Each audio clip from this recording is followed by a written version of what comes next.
Guys, स्वागत है आपका अपने यूट्यूब चैनल स्टडी विद अमन कुल में। आज हम आए हैं शिक्षा निदेशालय राष्ट्रीय राजधानी क्षेत्र दिल्ली की कार्यपत्रक नंबर 28 जो कि क्लास 9 के बच्चों के लिए।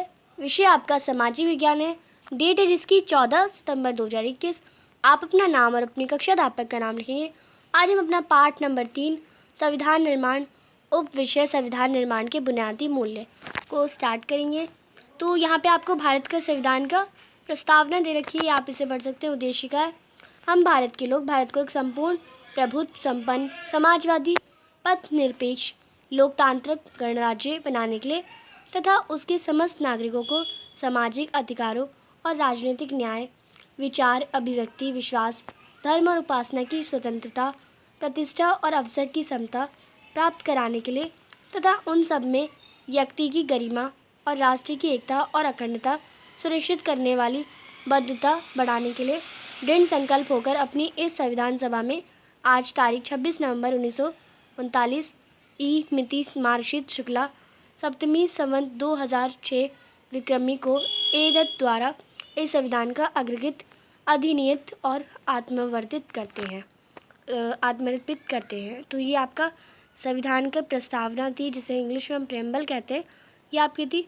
अब हमारे संविधान के निर्माण का पीछे दर्शन क्या है, इसका जवाब संविधान की प्रस्तावना को समझने से ज्ञात हो जाता है। इससे हम ये दर्शन है कि जिस पर पूरे संविधान का निर्माण हुआ है। भारत के संविधान की शुरुआत बुनियादी मूल्यों के साथ हुई है, जिसे संविधान की प्रस्तावना या उद्देशिका कहते हैं। भारतीय संविधान की प्रस्तावना के मुख्य बिंदु हम देख लेते हैं। ये हमारे मुख्य बिंदु हैं, या जो आपको ऊपर डार्क करके दे रखे थे वो मुख्य बिंदु है। हम भारत के लोग, ये एक मुख्य बिंदु है। अंतिम सत्ता भारत की जनता में निहित है और संविधान सर्वोच्च है। प्रभुत्व संपन्न, भारत अपने फैसले लेने के लिए स्वतंत्र है। कोई भी भारी शक्ति उसके फैसलों को प्रभावित नहीं कर सकती। समाजवाद से हो जाएगा हमारा, सरकार जमीन और उद्योग धंधों की हकदारी से जुड़े कानून इस तरह बनाए ही सामाजिक आर्थिक असमानता कम हो। पथ निरपेक्ष, भारत में सभी धर्मों को समान माना गया है। देश में किसी धर्म को विशेष दर्जा प्राप्त नहीं है। लोकतांत्रिक, ऐसी शासन व्यवस्था जहां अपने शासक खुद चुनते हैं, उन्हें हम जवाबदेह बनाते हैं। गणराज्य, देश में शासक लोगों द्वारा चुना जाएगा, ना कि किसी वंश या खानदान में होगा। न्याय, किसी भी नागरिक के साथ उसकी जाति धर्म लिंग आदि के अधिकार पर भेदभाव नहीं किया जाएगा। स्वतंत्रता हमें बताते हैं कि देश के नागरिकों को अपने विचारों की अभिव्यक्ति करने के लिए स्वतंत्र प्रयास है। समता बताती है, देश में कानून के समक्ष सभी नागरिक समान हैं, चाहे वो किसी जाति का हो, धर्म का हो, लिंग का, रंग का आदि का हो। बंधुत्व हमें बताता है कि देश में सभी परिवार की तरह आचरण करें, आपकी आपसी भाईचारा बनाए रखें। तो ये जो हमारे प्रेम्बल, हमारा जो उद्देशिका है, उसमें जो हमारे हाईलाइटेड पॉइंट्स है, जैसे हम भारत के लोग संपूर्ण प्रभुत्व पर संपन्न समाजवादी, तो इन सबको अच्छे से एक्सप्लेन करा गया है। आगे इसी से रिलेटेड कुछ क्वेश्चन है। प्रश्न नंबर 1 है, संविधान की प्रस्तावना से आप क्या समझते हैं? तो आप इसका आंसर करेंगे, भारत के संविधान की शुरुआत बुनियादी मूल्यों के साथ होती है, जिसे संविधान की प्रस्तावना या उद्देशिका कहते हैं। प्रश्न नंबर 2 है, लोकतांत्रिक शासन व्यवस्था किसे कहते हैं? तो जहाँ पे लोगों द्वारा शासन व्यवस्था हो, उसे हम लोकतांत्रिक शासन व्यवस्था कहते हैं। एक शासन व्यवस्था जिसमें शासकों का चुनाव जनता करती है, लोग करते हैं और उन्हें बदल भी सकते हैं, वो हमें लोकतांत्रिक शासन व्यवस्था कहलाती है। प्रश्न नंबर 3 है, संविधान निर्माण में बुनियादी मूल्यों का क्या महत्व है?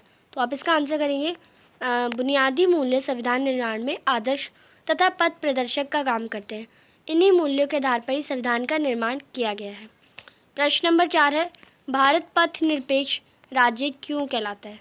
यानी जो पथ निरपेक्ष राज्य क्यों कहलाता है? तो यहाँ पे किसी भी धर्म के और अग्रसर ना हो, आपको ये बताना है। तो आप इसका आंसर करेंगे, भारत का अपना कोई राष्ट्रीय धर्म नहीं है, सभी धर्मों को एक समान दर्जा प्राप्त है। ज़्यादातर लोग बोलते हैं कि भारत का हिंदू धर्म है, तो ऐसा नहीं है। भारत में सभी धर्म को एक समान दर्जा प्राप्त है, हिंदू मुस्लिम सब एक है। भारत में धर्म के आधार पर किसी भी प्रकार का कोई भेदभाव नहीं किया जा सकता, इसलिए भारत एक पथ निरपेक्ष राज्य कहलाता है। आगे आपको दे रखा है क्वेश्चन नंबर 5, आपके विचार में समानता का अधिकार क्या होता है? स्पष्ट कीजिए। तो आप इसका आंसर करेंगे, समानता का अधिकार का अर्थ है सभी नागरिकों को एक समान अधिकार प्राप्त है।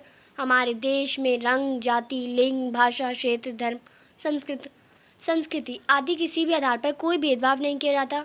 कानून की दृष्टि से सभी नागरिक एक समान हैं। तो ये थी आपकी आज की वर्कशीट। आई होप आपको अच्छे से वर्कशीट समझ आ गई होगी। अभी तक आपने मेरे चैनल को सब्सक्राइब नहीं किया है तो प्लीज़ मेरे चैनल को सब्सक्राइब ज़रूर करें और उसके बाद आने वाले बेल आइकन को प्रेस करें, जिससे आपको हर वीडियोस की नोटिफिकेशन टाइम से मिलते रहे। हम आपके लिए इतनी मेहनत करते हैं तो आप एक सब्सक्राइब तो ज़रूर कर सकते हैं। आपके एक सब्सक्राइब से मुझे बहुत खुशी मिलती है। ये वीडियो अच्छी लगी तो इसे लाइक करिए, दोस्तों के साथ शेयर करिए, और आपने अभी तक हमारा टेलीग्राम ग्रुप ज्वाइन नहीं किया तो आप उसे ज्वाइन कर सकते हैं। साथ ही आप हमें इंस्टाग्राम पर भी फॉलो कर सकते हैं। Thanks for watching video. Bye bye guys.